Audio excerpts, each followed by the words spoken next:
তৃতীয়ত, যে আমলের মাধ্যমে আমাদের বিপদ আপদ এবং কঠিনতম সময়ে আল্লাহ তাআলার আশ্রয় প্রার্থনা করতে পারি, দুশ্চিন্তা থেকে মুক্তি লাভ করতে পারি, সে দোয়াটি প্রিয় নবী সাল্লাল্লাহু আলাইহি সাল্লাম সারা জীবন নিয়মিত পাঠ করতেন।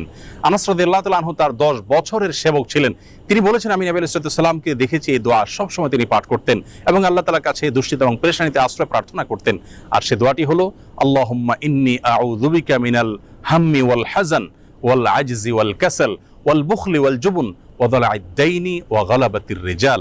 দোয়াটির অর্থ হলো, আল্লাহুম্মা ইন্নী আউযু বিকা মিনাল হাম্মি ওয়াল হাযান, আল্লাহ আপনার কাছে আমি আশ্রয় প্রার্থনা করি, মুক্তি চাই পেরেশানি, দুশ্চিন্তা এবং ডিপ্রেশন থেকে, এবং ওয়াল আজজি ওয়াল কাসাল, অক্ষমতা এবং অলসতা থেকে এবং কৃপণতা থেকে, ভীরুতা থেকে আপনার কাছে আমি আশ্রয় প্রার্থনা করি।